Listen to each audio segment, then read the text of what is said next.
Hello and welcome to Rumors Rules. I'm your host, Rumor Mills, and today we have so much to talk about. It is our first episode, and let me tell you, I am so excited to be here. We're going to be talking about politics, we're going to be talking about Drag Race, we're going to be talking about the Grammys. At the end, we have a little cute Q&A, and if all of this is something that you might be interested in, please stick around. Now let's talk Drag Race. So on this week's episode, we got to see the queens work on these undersea outfits and really kind of show off their creativity in this like recycled sea trash episode, which I think it's so cool that they did that. I want to focus on some of the really cool looks that we got to see on the runway this week. Specifically, it was Arietti's week. And she needed that after last week, because last week was rough. You need to leave! I really like Arietti. I think she's got a really cute aesthetic. I really like her fashion choices. I think she's really bold. And I really like seeing her personality come out a lot more. I think it was so funny that she came for Susie. That clown look and just hating on it. And you know, I love Susie. I think she is definitely a top contender this season. I will also float this little theory. I think that Susie Toot is a villain. She's a villain! Like, I know. Okay, hear me out. This is why she's a villain, okay? So, in the acting challenge that we had last week, rewinding, she literally tells her scene mates like they're doing too much and they need to tone it down and they need to tone it down and they need to tone it down. And I think she did that so that she could really shine. Personally, that's how I'm seeing it. I think that she knew if she told these bitches to dumb it down and just kind of like let her play to her strengths and like kept them as dry as she possibly could, that she would really excel in the challenge. And it worked. If I were Lexi Love, I would have been like, we're keeping my joke in there, because that Ross Matthews joke really ate. But that's enough about Susie. We're talking about Arietti and this challenge this week. I mean, all three looks were really big standouts. I mean, my favorite, though, has to have been the tigerfish look. Just the way it moved, the way it floated down the runway. It was incredibly elegant. Just absolutely fierce. I don't care what anybody says. That is going down in Drag Race history as one of the most iconic looks to ever make it down the runway. Unpopular opinion, though, or maybe it is popular. I don't know. I haven't really fielded it because the episode just came out. I feel like, why was Acacia not in the bottom? I really don't think that Hormona Lisa deserved that placement, if I'm being honest. I mean, say what you will, but I didn't see that for her. Lana, on the other hand, I did see it for her. I'm sorry. She is stunning. Her makeup, like, I could never. And I know I'm gonna get red for coming on here and talking about people on Drag Race. But, commentary. Anyway, I love Lana. I think she has a certain presence about her. And, like, she's just, like, power when she walks down the runway. But as far as the runways were concerned, I felt like Hormona Lisa met the objective. I mean, objectively, it was safe. And I can see them being upset about it being safe. But that last outfit Acacia wore down the runway, I mean, the boobies were all wrong. They were just wrong. They were baked potato boobies. So, I would have chosen differently. The lip sync, however, I thought, at first, I was scared. I thought Hormona might take it. I mean, she was working it for a minute there. But towards the end, she kind of just sat on the floor and didn't really do much. So, one thing I would have to say is, like, you don't want to have a floor work off with Lana Jarrett. Because the way she was bending and contorting her body and looking all sexy, ugh, whew, girl, I wish. I could never, but I wish. I am also really glad that we're done with the Badunkadunk tank. I think, production was very smart in saving Arrietty, or maybe it was luck. Maybe it was luck, or maybe it was just production. Like, let's be honest. I want to know. Sound off in the comments. Do you think that those levers actually did anything? Like, do you think they were connected to that dunk tank? Because I think the producers were back there with a switch and, like, whatever lever she pulled or whatever lever Hormona Lisa pulled, they would have dunked her anyway. Like, I think that's a little studio magic. I don't think that was actual luck, but what do I know? And then there was the whole workroom drama between Lexi Love and Anya Nerve. I thought with how much they were playing it up, that one of them was going to be in the top. However, it kind of like came and went. They kind of went over it and made up, and then they both ended up being safe. So it did feel like a little bit of wasted energy, but at the same time, I could see how that mistake was made, and I can also see why she was upset about it. I do just think it was a really unfortunate mistake, and sometimes when you're working in an art space, that's what happens. I mean, there were lots of things that could have been done differently to prevent that outcome, but ultimately, that's what happens. And I mean, it was just spray paint on a tarp. And correct me if I'm wrong, because maybe I'm just not seeing it. But I thought, like, the idea that it was ruined because there was some spray paint on this tarp was kind of, like, obscenely funny and, like, over dramatic. Because, girl, just, like, paint over the paint. Just give it a second coat. Like, third coat. Throw some rhinestones on it. Like, call it a day. I mean, maybe rhinestones weren't allowed this challenge. I don't know. But it never stopped anybody. I mean, they stopped Hormona Lisa, but Susie too got away with it. So, just do it. Sam's star has been really interesting to me. I am so back and forth on their energy. Something about it, and if Sam sees this, I am so sorry, because I don't mean this in a shady way. But like, the energy sometimes comes across a little like disingenuine, and it gives me like gays for Trump.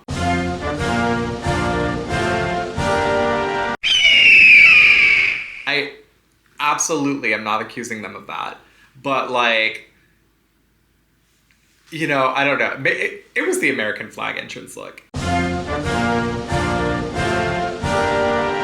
That's really what it was.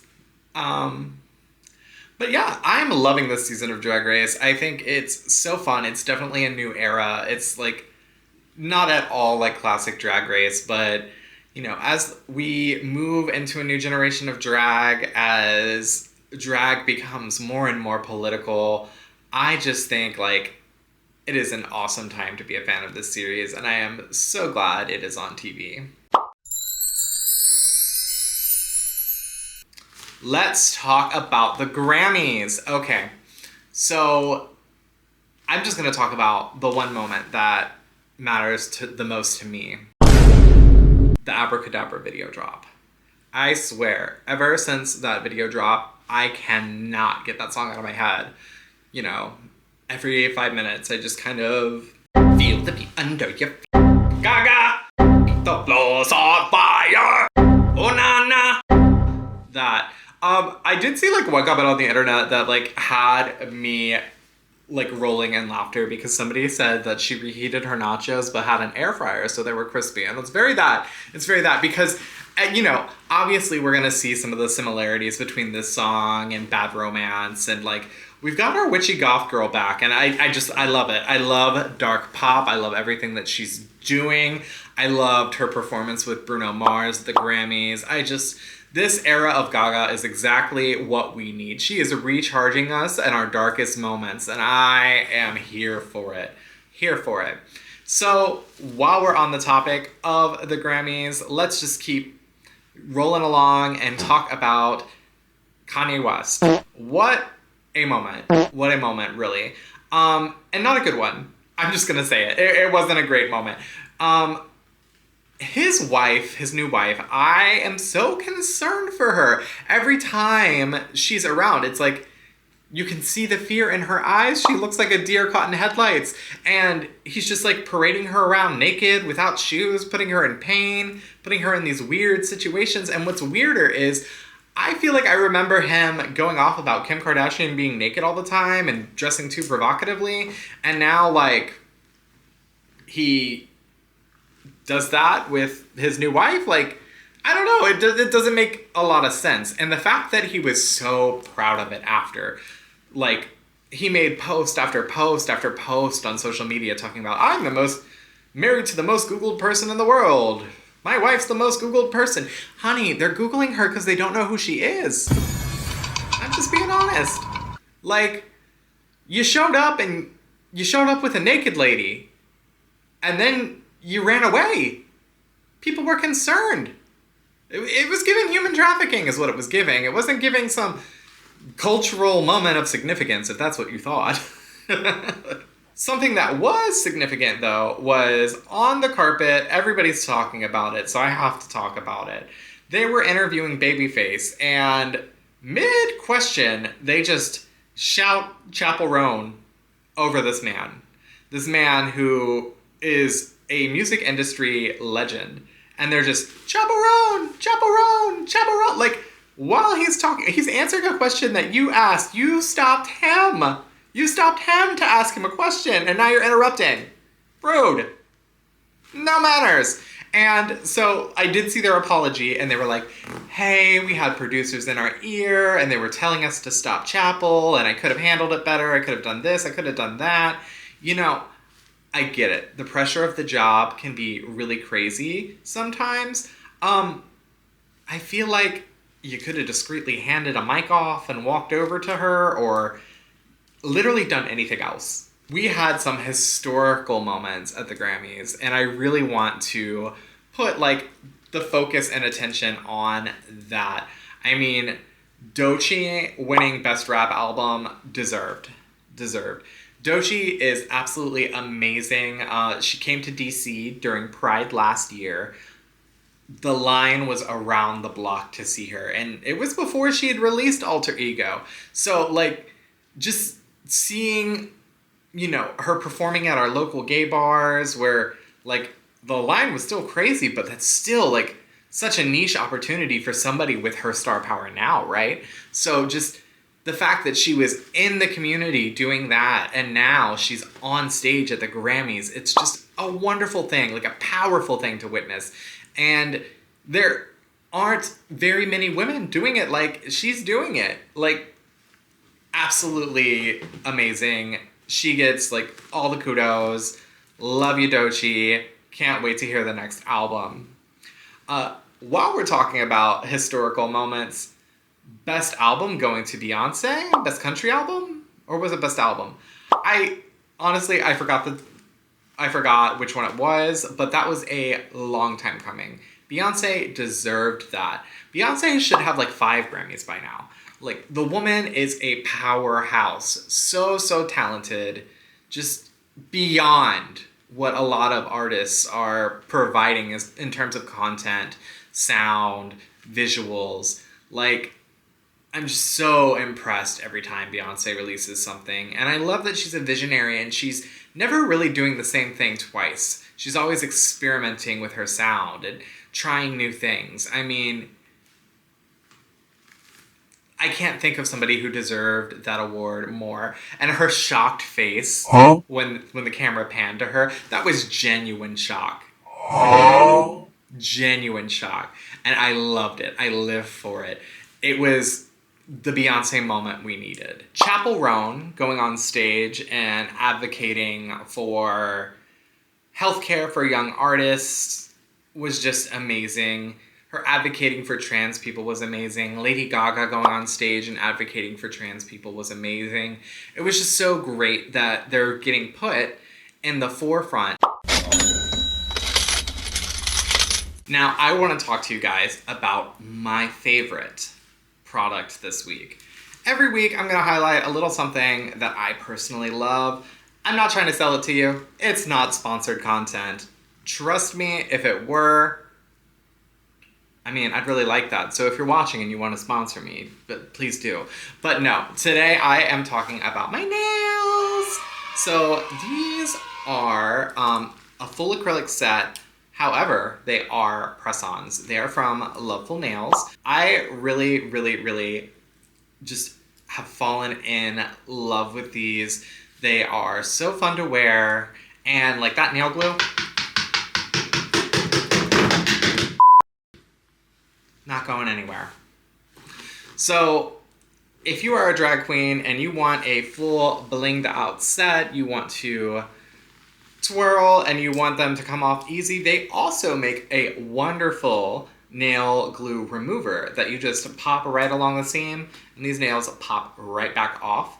But if you don't need to take your nails off, then these will last for weeks. One of the things that I love about Loveful Nails is that they do promote that these nails will last up to 2 years. So it is worth investing in a set, and they have so many styles and lengths to choose from. And one of my favorite parts about them is that they have sizes to fit all nail beds. So they have smaller sizes, they have medium sizes, they have larger sizes for you girls with big hands. So I think you'll really, really, really enjoy them. And while we are on that train of thought, I would like to give a huge shout out to Glam Goth Cosmetics. They are a Black-owned business that started right here in the DMV. So if you are part of the DMV, you need to go ahead and invest in some Glam Goth Cosmetics. My personal favorite is this lovely lip color that I am wearing today. So Glam Goth, their formula is opaque, it is lightweight, and it is long-lasting. It does not move once you put it on, no matter what activities you put it through. Wink, wink. So, yeah, definitely, if you have the chance, please check them out. Again, I want to remind everybody that these are my personal opinions. This is not a sponsorship in any way. This is just stuff that I love right now. Oh, and while we're talking about stuff I love right now, let me go grab my purse, because I just got a deal, honey.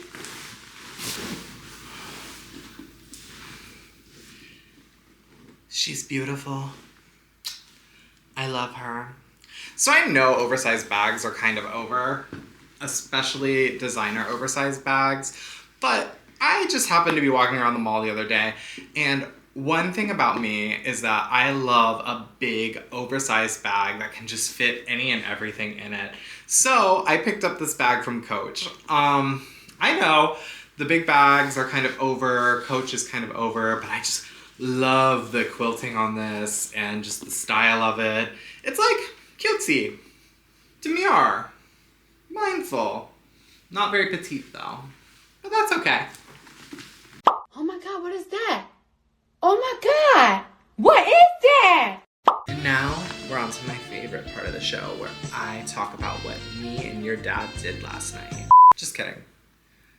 We're gonna do a Q&A.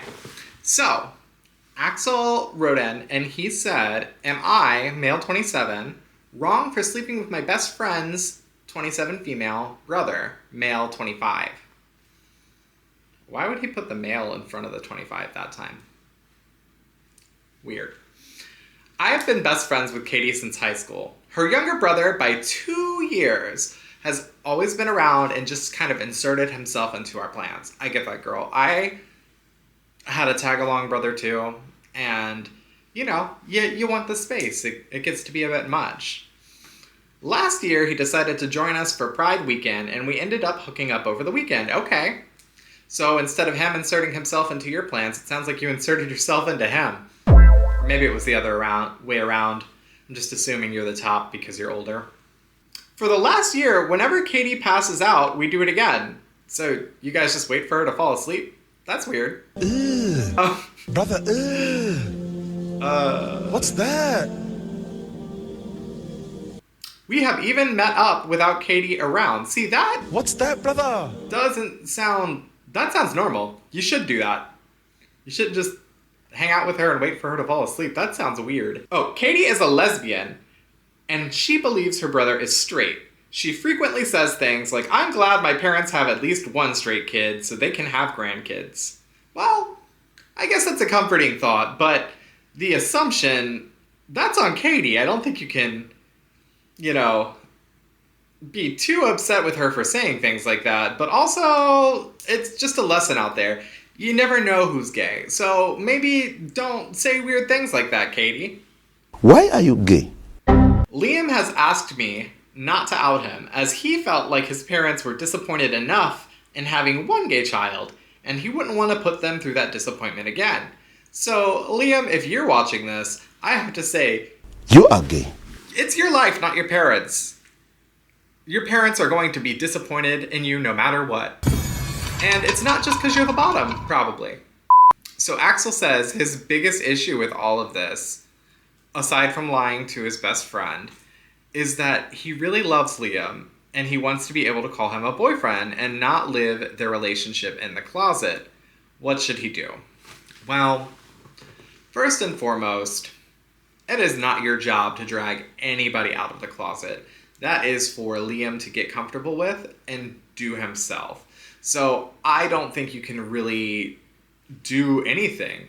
I mean, I do think you should be honest with Katie if she's your best friend, but at the same time, not at the expense of outing somebody. That's going to be something that Liam has to come to terms with and do first. The best thing you can do is just, be a good partner and say, I have these feelings for you. I love you. If you need a safe space to land, I am that safe space. And if you can't provide him that safe space, then I think you need to just take your relationship at surface level for what it is. Because right now, what it is